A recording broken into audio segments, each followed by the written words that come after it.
Hello दोस्तों, welcome to my channel जिसका नाम है फिजिक्स गैलेंटी। तो आज हम लोग देखेंगे न्यूमेरिकल्स हम लोग देखेंगे यूनिट वेक्टर पर और रिजोल्यूशन ऑफ फैक्टर पर। तो let's start our topic about the numerical based on unit vector and resolution of factor. तो चलते हैं, हम लोग क्वेश्चन देखते हैं, ठीक है। तो पहला क्वेश्चन है, कोई मान लीजिए कि कोई ऑब्जेक्ट है, ठीक है, ऑब्जेक्ट है और इस पर फोर्स लग रहा है, एक ऐसे लग रहा है और एक ऐसे लग रहा है, ठीक है। और ये मान लीजिए कि ये एक्स एक्सिस है और ये हमारा हो जाएगा वाई एक्सिस।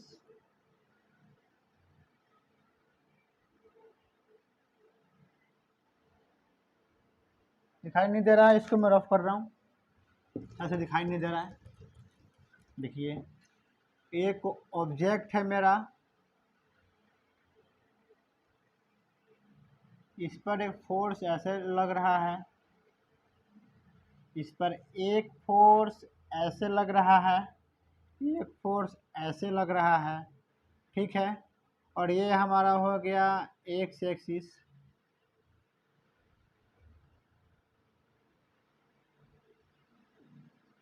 एक्स एक्सिस हो गया।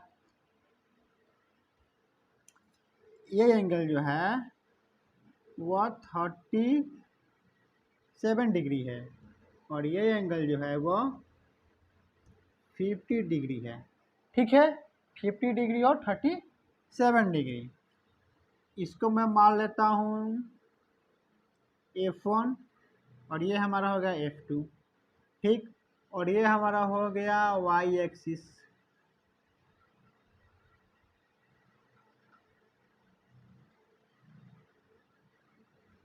वाई एक्सिस हो गया, ठीक है। अब देखिए,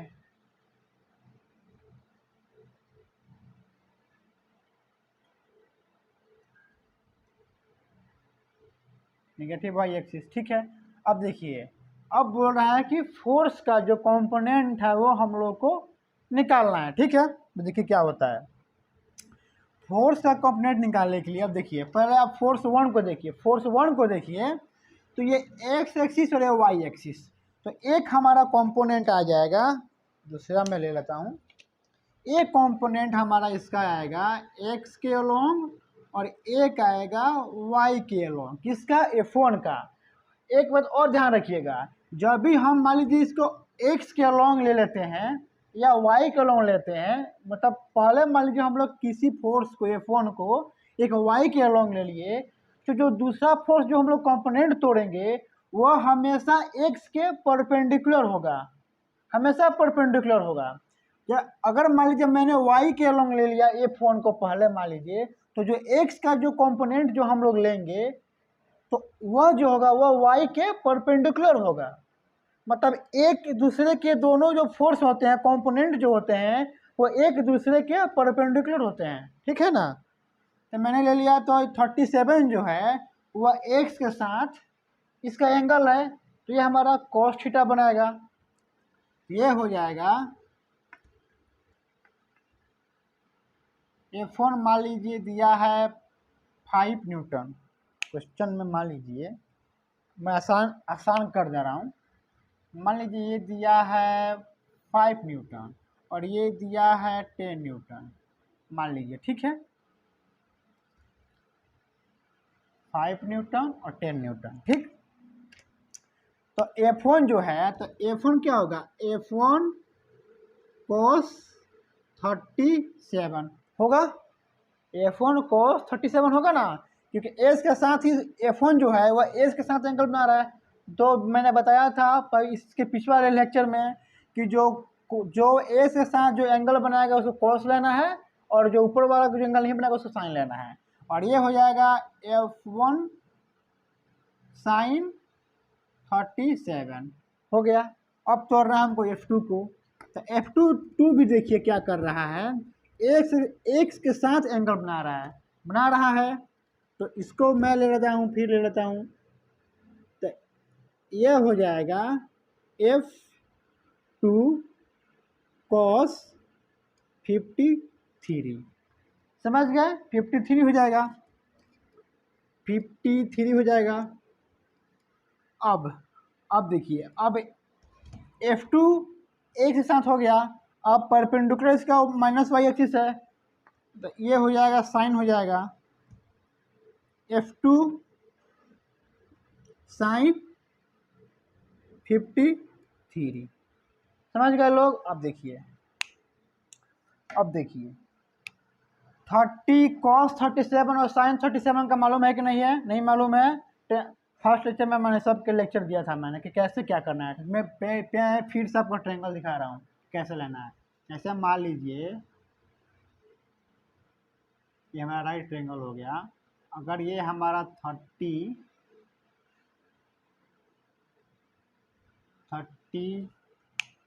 एक मिनट रुक जाइए, जैसे हमारा ये हो गया और ये हमारा कितना दिया हुआ है 37, तो सामने वाला 3 होगा, हाइपोटेनस 5 होगा और ये 4 होगा। फिर उसी प्रकार अगर राइट ट्रायंगल है, अगर ये मान लीजिए 53 है, तो ये जो सामने वाला जो होगा वो 4 होगा, बेस 3 हो जाएगा और हाइपोटेनस 5 होगा। बताया था ना? अब देखिए, तो अब निकालना है हमको F1 cos 37, ठीक है? F1 cos 37 यहाँ पर देखते हैं, F1 कितना दिया है 5 इंटू cos 37। cos 37 क्या होगा? देखिए पप्पू भाई पप्पू सब बताया हूँ मैं, पप्पू भाई पप्पू हेलो हेलो बोल। cos, तो cos क्या होगा? बेस बटा हाइपोटेनस, इसमें बेस क्या है 4 और हाइपोटेनस 5, तो 5 से 5 गया, कितना बचा गया 4। इसका कॉम्पोनेंट F1 कितना आ गया 4 न्यूटन, ठीक है? अब देखिए F2 cos थीटा निकालते हैं, F2 cos F2 की क्या है 10 न्यूटन, 10 दिया है इंटू cos 53 देखिए क्या होता है, तो बेस बटा हाइपोटेनस, बेस क्या है 3, हाइपोटेनस कितना है 5, तो 5 इंटू 10 2 टाइम्स, ये हो जाएगा 6 न्यूटन हो जाएगा। तो हमारा F2 जो होगा वो कितना हो जाएगा 6 न्यूटन हो जाएगा। एक्स के अलोंग, ये सब क्या है एक्स के अलोंग है, एक्स के अलोंग है। अब वाई में आते हैं, F1 देखिए, F1 कितना है 5, अब साइन 37 क्या होगा परपेंडिकुलर बटा हाइपोटेनस होगा ना, साइन का परपेंडिकुलर बटा हाइपोटेनस, परपेंडिकुलर कितना है 3, हाइपोटेनस कितना है 5, तो 3 इंटू 5 से 5 गया, बच गया 3, दिखाई नहीं दे रहा है?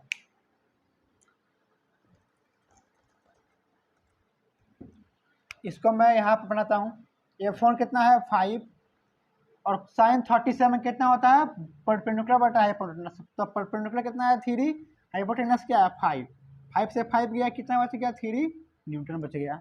अब F2 साइन 37 देखते हैं, F2 कितना है 10 साइन 53, साइन 53 परपेंडिकुलर बटा हाइपोटेनस, परपेंडिकुलर कितना है 4, हाइपोटेनस 5 गया, मतलब 8 न्यूटन।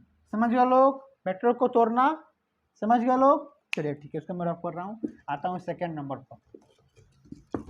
जल्दी बहुत सारा क्वेश्चन बनाना है, जल्दी क्वेश्चन को बनाते हैं लोग। अब है कि फाउंड आउट द एंगल, बोल रहा है 2 नंबर में,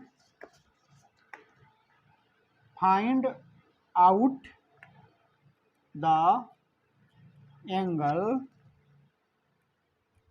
मेड बाई वेक्टर ए जो है वो I plus J plus K unit vector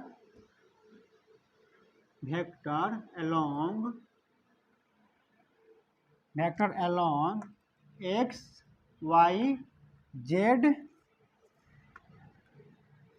axis respectively.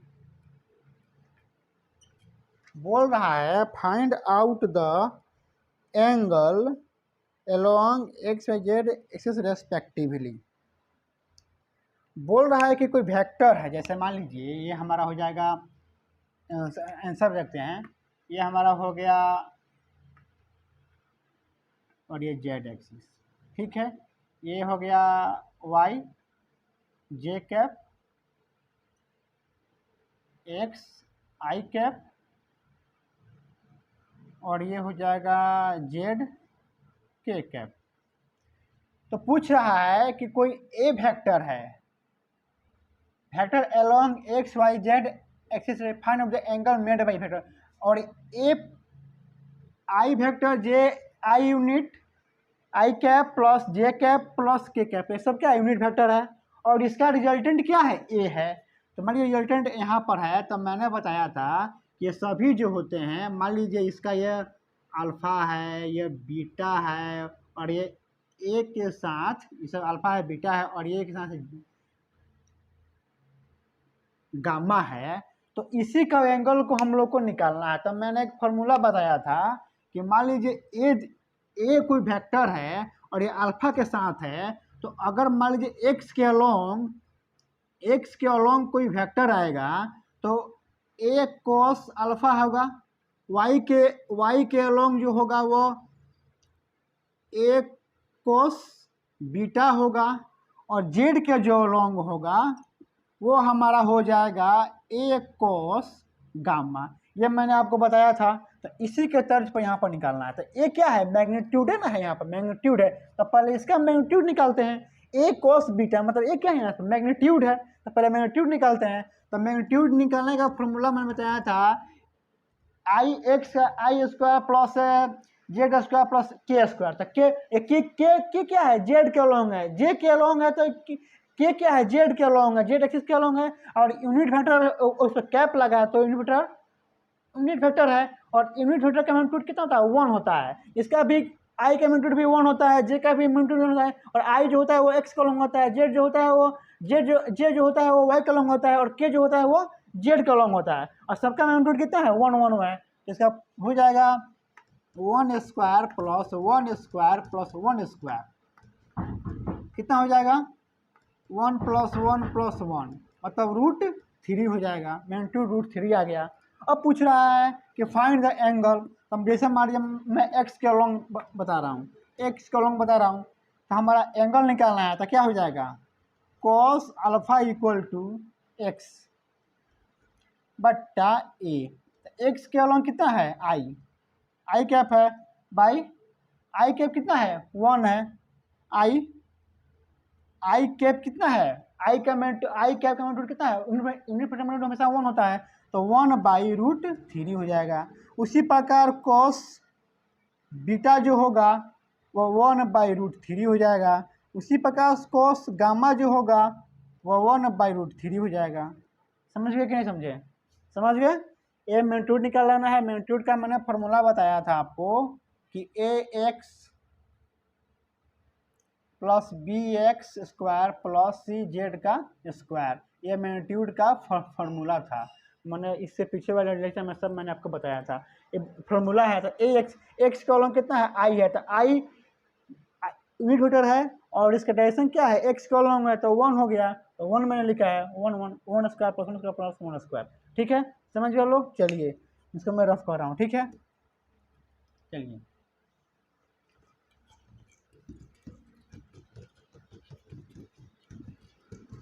अब आते हैं क्वेश्चन नंबर 3 पर। डिटरमाइंड बोल रहा है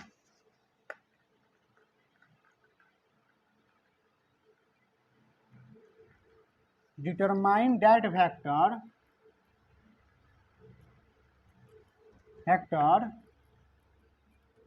which added to the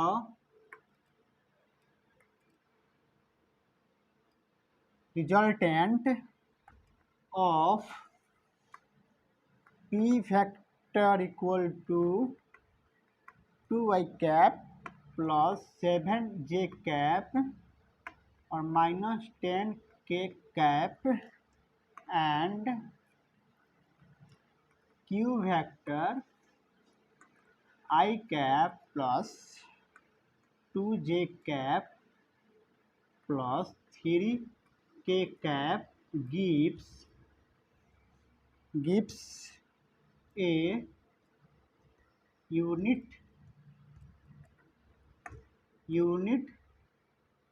vector along x axis। बोल रहा है determine that vector which that resultant of the p and q gives a unit vector along x axis। बोल रहा है कि p और q जो वेक्टर हैं इसके रिजल्टेंट में कौन सा वेक्टर ऐड करें कि वो unit vector that gives unit vector जो यूनिट वेक्टर हो और वो x के अलोंग हो। तो इसको मैं देखते हैं क्या करता है, एडेड करना है। तो पहले p प्लस q को हम लोग जोड़ते हैं, ठीक है। तो p प्लस q को बोला है इसका रिजल्टेंट बोला, रिजल्टेंट। तो p प्लस q को हम लोग जोड़ते हैं तो 2i plus 7j cap minus 10k cap plus, इसको भी ब्रैकेट में ले लेते हैं, plus i cap plus 2j cap plus 3k cap, दोनों को जोड़ते हैं तो 2i और i 3i हो जाएगा प्लस 7j और 2j 9j हो जाएगा और माइनस 10 और प्लस 3 कैप क्या हो जाएगा माइनस 7k कैप, दोनों को जोड़ दिए। ये हमारा मान लीजिए p प्लस q को जोड़े हैं तो कोई r जो है हमारा रिजल्टेंट आया है, रिजल्टेंट ही हमारा हो गया। अब सर रिजल्टेंट ऐसे थोड़ा निकलाता है, तो मैग्नीट्यूड रिजल्टेंट का फॉर्मूला होता है a स्क्वायर x का plus b x square plus c z का स्क्वायर, ऐसे ना होता है सर, इसमें 3 को वेक्टर रहता है। तो अरे ये मैग्नीट्यूड का हो गया मैग्नीट्यूड, और ये रिजल्टेंट है प्लस रिजल्टेंट भी है और इसमें डायरेक्शन भी है। यह बस मैग्नीट्यूड का फॉर्मूला है, मैग्नीट्यूड निकालना है आर का। अगर हमको इसका मैग्नीट्यूड निकालना रहता तो मैं भी ऐसा ही करता, लेकिन मैंने बस इसमें जो मैग्नीट्यूड नहीं निकाला है, मैंने आर का वेक्टर निकाला है, और इसका मैग्नीट्यूड अगर निकालना होगा मैग्नीट्यूड तो इस फॉर्मूला पर मैं निकाल लूँगा, समझ गया ना। चलिए अब देखिए, अब बोल रहा है determine the vector, vector added to determine. मान लीजिए कोई ए वेक्टर है, इसमें जोड़ा गया है आर वेक्टर में, तो क्या बोल रहा है vector unit along x axis हो और वो यूनिट वेक्टर हो, तो आई हो जाएगा आई कैप। आई का मतलब क्या होता है एक्स होता है, और इसमें यूनिट वेक्टर कैप लग गया, तो एक्स में कैप लग गया तो आई कैप हो जाएगा। उसको हम लोग डिनोट करते हैं यूनिट वेक्टर को एक्स के अलोंग आई कैप से, तो आई कैप से मैंने डिनोट कर दिया जाए, जैसे क्वेश्चन बोला मैंने वैसे लिख दिया। अब ए को हमको निकालना है, तो यहाँ पर आर का वैल्यू कितना आया है 3i cap plus 9j cap minus 7k cap equal to I, ये है, दिखाई दे रहा है। हाँ, तो अब ए निकालने के लिए इसको मैं इधर लाऊंगा, तो आई कैप माइनस ब्रैकेट में सबको ले लेता हूँ, माइनस करना है, plus 9j cap minus 7k cap, तो ये I minus 3i minus 9j cap plus हो जाएगा 7k कैप, तो ये प्लस आई और ये माइनस 3, तो minus 2i cap minus 9j cap plus 7k cap, ये हमारा आंसर हो गया। तो इस वेक्टर को इसमें q और p और q के रिजल्टेंट के वेक्टर में अगर ये 2i माइनस 9j प्लस 7 के जोड़ेंगे तो यूनिट वेक्टर हम लोग को लॉन्ग एक्सिस आ जाएगा, समझ गए लोग। चलिए डाउन के राइट हो गया, इसको ऑफ करें। चलिए नेक्स्ट क्वेश्चन, आज बस क्वेश्चन का क्लास है, क्वेश्चन बनाइए, बिना क्वेश्चन बनाए समझ में नहीं आएगा। थ्योरी बहुत बना लीजिएगा लोग, क्वेश्चन नहीं बन रहा है तो कुछ समझ में नहीं आएगा, समझे। अब आते हैं, एक क्वेश्चन है कि if a unit vector is represented by 0.5 I cap minus 0.8 J cap और plus C K cap, then the value of C is. अब देखिए यूनिट वेक्टर डिपेंडेंट बाई, मान लीजिए कोई ए कैप यूनिट वेक्टर है और इसका वैल्यू है 0.5 I cap 0.8 J cap plus C K cap, यही ना है। If a unit vector dependent, मान लीजिए ए जो है वह यूनिट वेक्टर है और डिपेंड कर रहा है आई जे सी के को, देन बोल रहा है then find the value of C. अब इसका वैल्यू हम लोग को निकालना है, इसका वैल्यू हम लोग को निकालना है। तो इसका वैल्यू निकालना है तो फॉर्मूला था ना हम लोग को, था ना, ये यूनिट वेक्टर है तो इसका मैग्नीट्यूड कितना होता है 1 होता है। तो 1 square equal to 0.5 square plus 0.8 square plus C square होगा ना। अरे आई के अलॉन्ग 0.5 स्क्वायर, अरे ये फॉर्मूला होता था ना R square equal to A X का स्क्वायर प्लस बी एक्स का स्क्वायर प्लस सी जेड का स्क्वायर होता था ना। तो एक्स आई के मतलब एक्स हो गया 0.5। अब आई, अब मान लो मैग्नीट्यूड अगर आई है तो आई का मैग्नीट्यूड कितना था 1 होता है ना, यूनिट वेक्टर का मतलब 1 होता है ना, 0.5 इंटू 1 के तो 0.5 है ना आएगा। चलिए अब और ए यूनिट वेक्टर है, इसका मैग्नीट्यूड 1 होता है तो ये ए के जगह पर मैं 1 लिख लूँगा, इसे आर की जगह पर मैं यहाँ पर ए था तो इसका मैग्नीट्यूड 1 है तो 1 स्क्वायर मैं लिख सकता हूँ ना, 1 स्क्वायर में लिख सकता हूँ ना। और ये ब्रैकेट को मैं यहाँ पर लूँगा तो ये स्क्वायर में आ जाएगा ना, स्क्वायर में मैं यहीं पे किया हूँ वो 1 स्क्वायर हो जाएगा। अब 0.5 तो 0.25 प्लस 0.64 प्लस सी स्क्वायर और ये 1 हो गया तो ये कितना हो जाएगा 0.89 प्लस सी स्क्वायर। तो सी स्क्वायर कितना हो जाएगा, सी स्क्वायर कितना हो जाएगा बाबू, इधर रहिए 1 माइनस 0.89 प्लस सी स्क्वायर, तो ये हो जाएगा आपको 0.11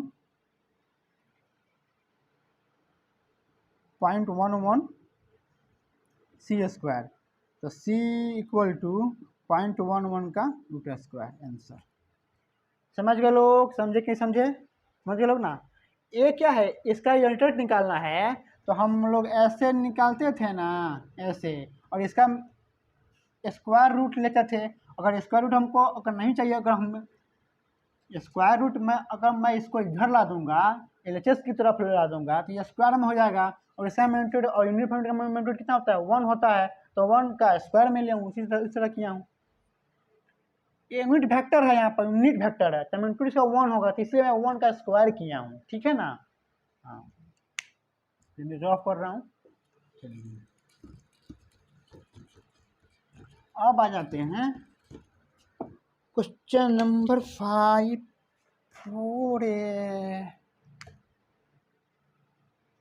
वेक्टर पी एक क्वेश्चन, एक अच्छा क्वेश्चन है, देखते हैं 5 नंबर है। चलिए vector P makes angle alpha beta and gamma with x y and z, ठीक, z एक्सेस respectively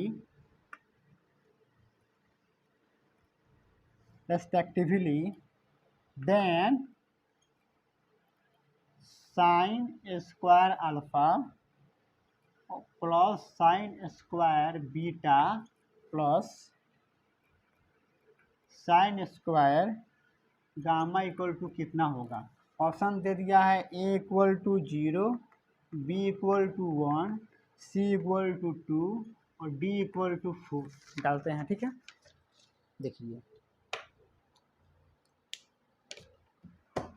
देखिए पहले मैंने डायग्राम बना रहा हूँ, ठीक है।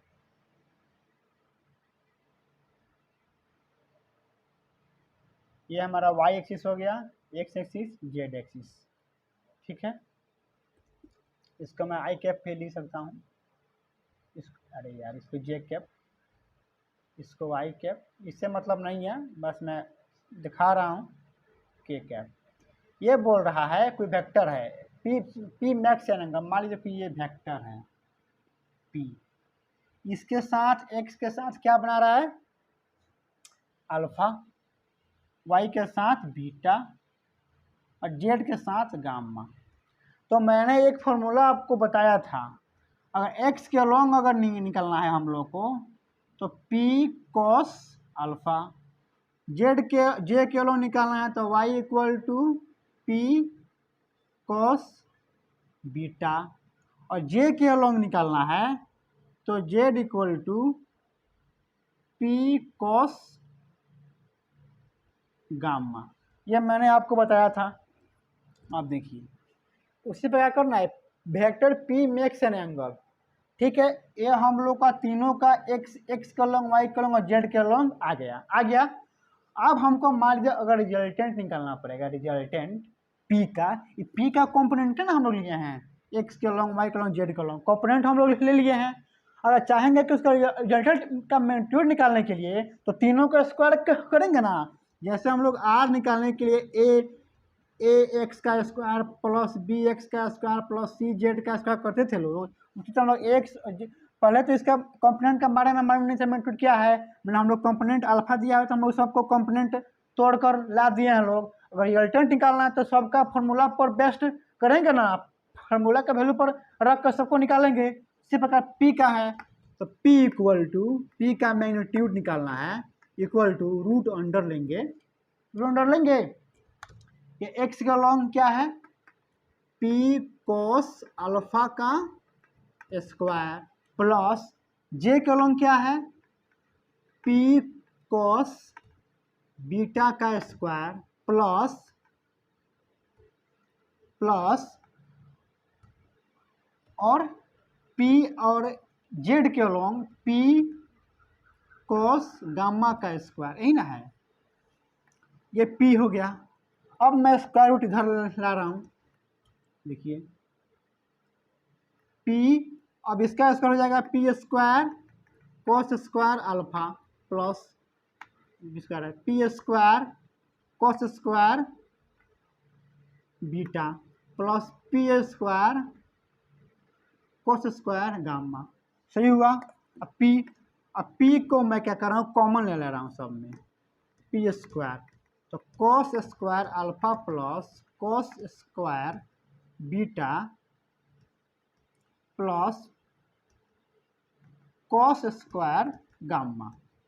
समझ गए लोग गामा। अब देखिए अब p by two by P by two, समझ नहीं, p को मैंने ये क्या है मल्टीप्लाई में है तो ऐसे इसमें मैं लगाया डिवाइड में हो गया equal to cos square alpha plus cos square beta plus cos square gamma. समझ गए लोग, ये 1 हो जाएगा cos square alpha plus cos square beta plus cos square gamma. अब आ गया क्या निकालना है sine square alpha plus sine square beta plus sine square gamma. अब देखिए एक बताइए, एक फॉर्मूला आप लोग जानते हैं कि नहीं, cos square alpha plus sine square alpha equal to 1, जानते हैं लोग कि नहीं, जानते हैं लोग कि नहीं। तो कॉस को अगर हम लोग निकालना पड़ेगा cos alpha square equal to तो 1 माइनस साइन स्क्वायर अल्फा लिख सकते हैं कि नहीं, लिख सकते हैं। उसी प्रकार हम लोग क्या करेंगे तो 1 equal to 1 minus sine square alpha plus 1 minus sine square beta plus 1 minus sine square gamma. समझ गए लोग। अब दिखाई दे रहा है, चलिए देखिए अब 1, अब मैं सबको मैं तोड़ रहा हूँ, ठीक है। 1 minus sine square alpha plus 1 minus sine square beta plus 1 minus sine square gamma. Gamma तो 1 1 1 कितना हो जाएगा 3 हो जाएगा, 3 होगा ना 1 1 1। अब देखिए अब माइनस माइनस माइनस सब है, इसको मैं कॉमन ले लेता हूँ और sign square alpha plus sine square beta plus sine square gamma होगा कि नहीं होगा, नहीं समझे। ये माइनस है, माइनस है माइनस है माइनस, तो माइनस को मैंने कॉमन ले लिया, sign square alpha plus sine square beta plus. अब मैं ब्रैकेट को हटाऊंगा तो plus minus minus plus minus minus, तो ये सब माइनस हो जाएगा। ब्रैकेट हटाऊंगा तो minus sine square alpha minus sine square alpha minus sine square gamma आएगा नहीं आ जाएगा। मैंने माइनस को क्या किया कॉमन ले लिया। अब देखिए इधर हट जाएगा तो 1, अब 3 इधर आएगा तो -3 equal to minus sine square alpha plus sine square beta plus sine square gamma. ठीक सही ले लिया मैंने। अब ये कितना हो जाएगा -2 होगा, -2 हो जाएगा। फिर लिखिए minus alpha plus sine square beta plus sine square gamma. अब माइनस से माइनस चारों ओर से मैंने क्या किया माइनस से मल्टीप्लाई कर दिया, तो माइनस माइनस क्या हो जाएगा प्लस हो जाएगा, तो 2 हो जाएगा। ये भी मल्टीप्लाई कर दिया तो ये भी प्लस हो जाएगा, प्लस हो जाएगा। तो ये साइन प्लस हो गया, तो प्लस नहीं लिखना है, प्लस लिखना जाता है। तो sign square alpha plus sine square beta plus sine square gamma का वैल्यू कितना आ गया 2, मतलब आंसर सी हो जाएगा। समझ गए लोग, समझे कि नहीं समझे, समझ गए लोग। चलिए ठीक है, इसलिए मैं रफ करूं, चलिए ठीक है रफ करूं। चलिए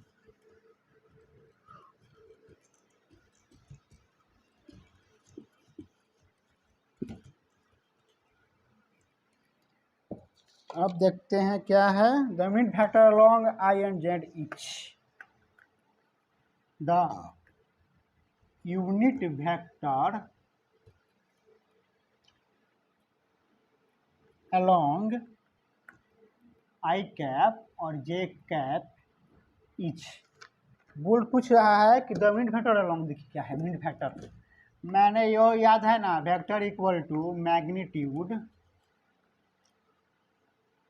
मैग्नीट्यूड इनटू डायरेक्शन क्या क्या था ए कैप। पूछ रहा है यूनिट वेक्टर निकालना है। यूनिट वेक्टर निकालने के लिए क्या किया जाता है, उसको ए वेक्टर और इसका मैग्नीट्यूड फॉर्मूला से, ठीक है। अब देखिए वेक्टर कितना है I cap plus J cap बट्टा मैग्नीट्यूड निकालना है, तो फार्मूला है ना मैग्नीट्यूड निकाले कि ए उसका प्लस 1, इसका मैग्नीट्यूड 1 है, इसका मैग्नीट्यूड 1 है, एक्स और वाई एक्सिस में है, तो 1 स्क्वायर प्लस 1 स्क्वायर कितना हो जाएगा √2 हो जाएगा, तो √2। अब इसको तोड़ कर लीजिए तो i/√2 प्लस जे कैप /√2। समझ गए। चलिए आंसर हो गया। अब आते हैं द एंगल डैट वेक्टर इतना makes Y axis, the angle that vector the angle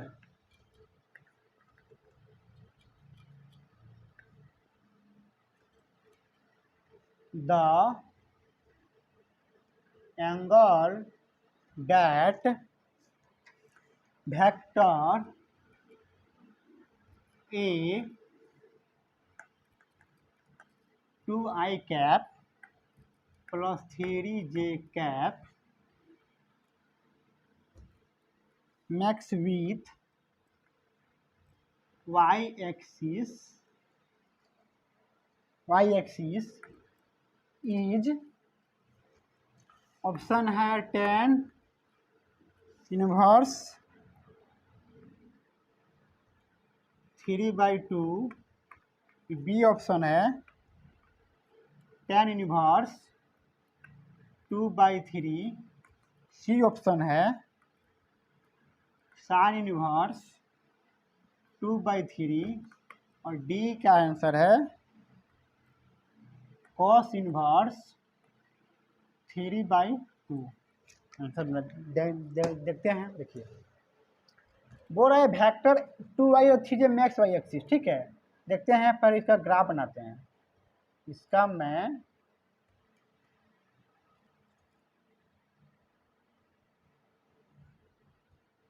ये हमारा हो गया आई कैप, या सॉरी जे हो गया, वाई एक्सिस हो गया और एक्सिस, और ये आई है। ये बोल रहा है 2y, मतलब यहाँ पर 2 इसका जो लेंथ है क्या है 2 है,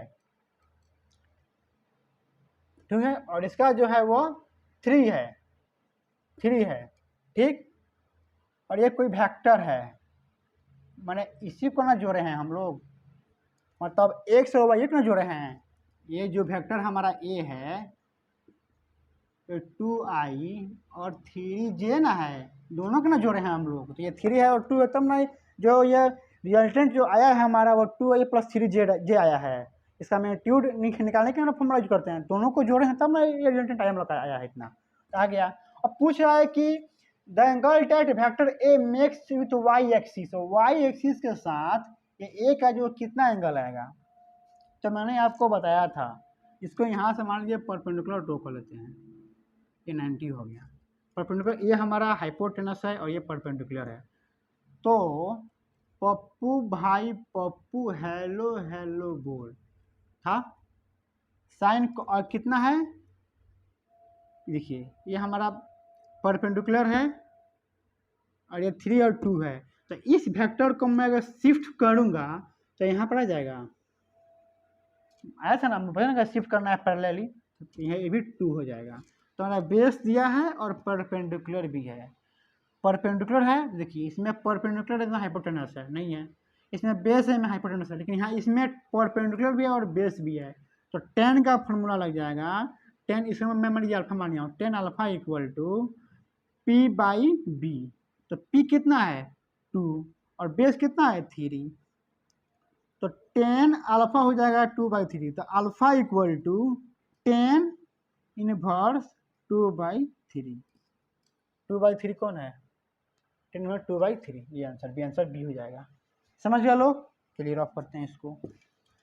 चलिए हो गया, जिसको देखिए मैं बता रहा हूँ, लेकिन आप लोग जब मैं क्वेश्चन को राइट डाउन कर रहा हूँ तो आप लोग पॉज करके पहले क्वेश्चन सॉल्व कीजिएगा लोग, और सॉल्व करने के बाद आंसर देखिएगा सही है कि नहीं, सही है कि गलत है। अगर नहीं बने तब देखिएगा लोग, पहले अपने खुद से ट्राई करना है। अब मान लीजिए मैंने ये कि आपको आंसर दिया कि मान लीजिए कोई फोर्स है, 3 फोर्स है, 3 फोर्स है। कौन फोर्स है, एक 3 न्यूटन का है, एक 4 न्यूटन का है और एक 12 न्यूटन का है। और तीनों जो फोर्स हैं वह एक दूसरे के परपेंडिकुलर हैं, ठीक है। तीनों फोर्स क्या हैं, परपेंडिकुलर, मतलब कि जैसे मान लीजिए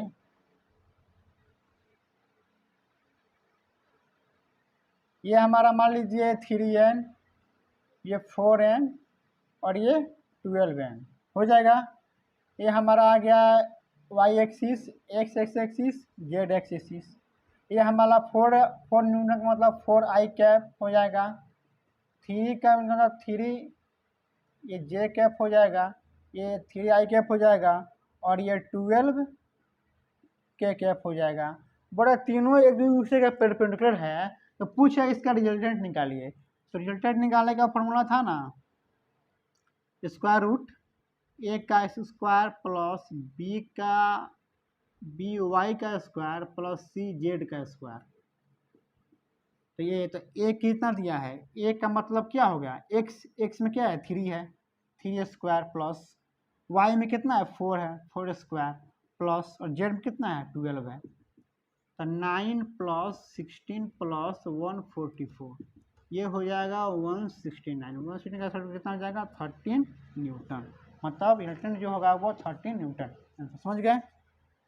चलिए, तो आप लोगों से आग्रह है, रिक्वेस्ट है कि जो मैंने पढ़ाया है उसको आप रिवाइज करते रहिएगा। नेक्स्ट लेक्चर जो हमारा आएगा वो आएगा स्केलर प्रोडक्ट, मतलब मल्टीप्लिकेशन और वेक्टर कल से स्टार्ट हो जाएगा। 3-4 लेक्चर है, 4 लेक्चर में आपका वेक्टर कंप्लीट हो जाएगा। उसके बाद मैं काइनेमेटिक्स पढ़ाऊँगा। काइनेमेटिक्स कंप्लीट करने के बाद मैं ऑर्गेनिक शुरू करूँगा, क्योंकि बहुत सारे बच्चे को क्या होता है, ऑर्गेनिक बहुत हार्ड लगता है कि कब कौन सा रोल लग गया, कब जीओसी में कौन सा रोल लग गया, कैसे हो गया, उस सब को मैं डिटेल बताऊंगा और हर क्वेश्चन आप लोगों से बनेगा। लगेगा कि यार क्या ऑर्गेनिक, मतलब ऑर्गेनिक में इतना मज़ा कैसे आता है। पहले तो अच्छा से हम लोग नहीं पढ़ते थे, अच्छा से नहीं समझते थे, अब क्यों हम लोग को समझ में आ रहा है।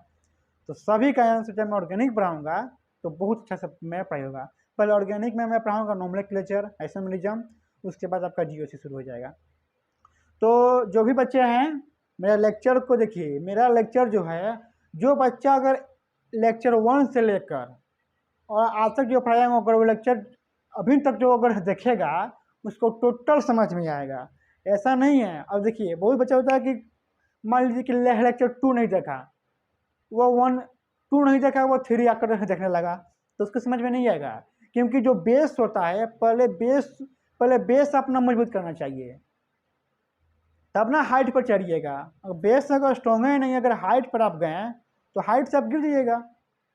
तो इसलिए पहले बेस स्ट्रॉन्ग करना था। बेस स्ट्रॉन्ग करने के लिए जो मेरा लेक्चर जो नंबर 1 से है उसको अगर आप पूरा अगर आप देखते जा रहे हैं तो आपको 100% फिजिक्स समझ में आएगा और 100% क्वेश्चन बनेगा आपको। एस.सी. वर्मा हो, डी.सी. पांडे हो, कोई सा भी बुक हो, कोई सा भी आपका रेस हो, कोई सा भी इंस्टीट्यूट का मॉड्यूल हो, वो सब आप लोगों से बनेगा। बस मेरा आप लेक्चर देखते जाइए, पूरा का पूरा मैं क्वेश्चन आप लोगों को सॉल्व करवाऊंगा और आप भी लोग सॉल्व कीजिएगा। काइनेमेटिक्स पढ़ाऊंगा तो और क्वेश्चन का भंडार आएगा और सब आप लोग सॉल्व कीजिएगा। और एक बात और, जो भी बच्चे हैं वो कृपया मेरे चैनल को सब्सक्राइब कर दें, शेयर कर दें, लाइक करें। और शेयर इसलिए कीजिए क्योंकि मान लीजिए कि जो बच्चा को वेक्टर में या फिजिक्स में या केमिस्ट्री में प्रॉब्लम होगा वो मेरा लेक्चर देखकर उसको समझ में आएगा। और मान लीजिए कहीं पढ़ता भी है और कुछ उसका डाउट भी है तो मेरे इस लेक्चर से उसका डाउट क्लियर हो जाएगा। और साथ साथ मैं न्यूमेरिकल पर बहुत ध्यान दे रहा हूँ, न्यूमेरिकल्स मैं बहुत बनाऊँगा।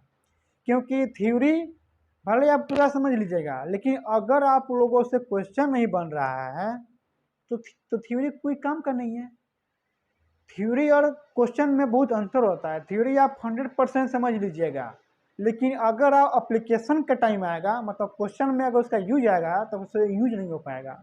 लेकिन अगर आप क्वेश्चन बना रहे हैं, रोज क्वेश्चन बना रहे हैं, तो थ्योरी अपने आप आपको कंप्लीट हो जाएगा, थ्योरी में समझ में आएगा और थ्योरी पूरा आपको याद हो जाएगा। क्वेश्चन बनाने से थ्योरी जो होता है वो पूरा याद होता है, कभी नहीं भूलिएगा। हमेशा क्वेश्चन बनाते रहिए लोग। चलिए, थैंक यू, धन्यवाद।